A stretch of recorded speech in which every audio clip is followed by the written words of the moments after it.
নির্বাচন, এই নির্বাচন তৃণমূল কংগ্রেসের জয়োল্লাসে বোম ফেটে কোনো বাচ্চার মৃত্যু হবে কিনা তার নির্বাচন। আজকের এই নির্বাচন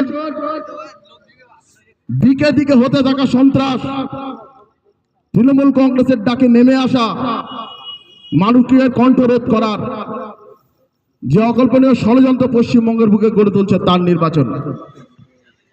আজকের এই নির্বাচন চাঁদপাড়াকে মোথাবাড়ি হতে দেবেন কিনা, চাঁদপাড়া এলাকা, চাঁদপাড়ার মানুষকে রাতের অন্ধকারে ভিটে মাটি ছেড়ে অন্য এলাকায় গিয়ে আশ্রয় নিতে হবে কিনা, আজকে তার নির্বাচন। কোন পশ্চিমবঙ্গের কল্পনা করেছিলেন 15 বছর আগে? কোন পশ্চিমবঙ্গ? সোনার পশ্চিমবঙ্গ, সোনার বাংলা গড়ার লক্ষ্য রেখেছিলেন? কোন সোনার বাংলা গড়েছেন? কি গড়েছেন? গড়েছেন আপনার পরিবার, আপনার ভাইপো আর আপনার দলের থাকা সমস্ত নেতা নেত্রীদের এক বিস্তর, তাদের যে চুরির ইতিহাস পশ্চিমবঙ্গ কেন সারা ভারতবর্ষের এরকম ইতিহাসের সাক্ষী কোনোদিন থাকেনি। সারা ভারতবর্ষের মানুষ প্রত্যেকটা তৃণমূল কংগ্রেসের নেতাদের দিকে তাকালে দেখবেন হয় তারা জেলে গেছে, না হলে তারা জেলের কারাগারের সামনে দাঁড়িয়ে আছে, যখন তখন জেলে যেতে পারে, আর না হলে আপনার পাড়ায় পাড়ায় ছুটতে থাকা তৃণমূলের নেতা, কংগ্রেসের তৃণমূলের যারা নেতা নেতৃত্ব আছে তারা কোথা থেকে কোথায় গেছে, বিগত 10 বছর 15 বছর আগে তারা কোথায় ছিল, আজকে তারা কোথায় আছে।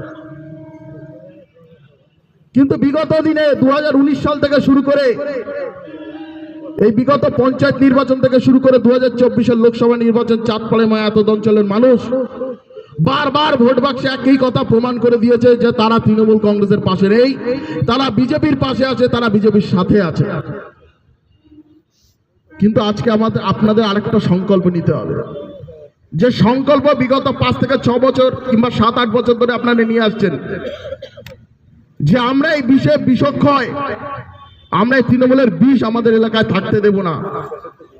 কিন্তু চাঁদপাড়া অঞ্চলের যে 2023-এর যে পঞ্চায়েত নির্বাচন আপনারা জানেন, অনেক কঠিন লড়াইয়ের পরেও যেখানে বিজেপি জিতেছিল অনেকগুলো আসন, তাদেরকে জোর করে ছিনিয়ে নিয়ে তাদের কেড়ে নেওয়া হয়েছে।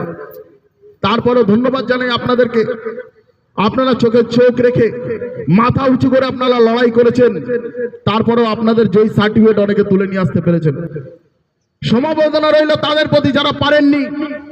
আর মনে রেখে দেবেন, এই শব্দতরঙ্গের আওয়াজ যদি কোনো তৃণমূল কংগ্রেসের নেতা মন্ত্রীর কানে গিয়ে থাকে, সময় কিন্তু আমাদেরও আসবে, সেদিন কিন্তু দু চোখের জল ফেলেও কোনো কাজ হবে না বন্ধু। তাই এমন কিছু করবেন না যাতে একটা প্রতিহিংসা পরায়ণের একটা রাজনীতি তৈরি হয়।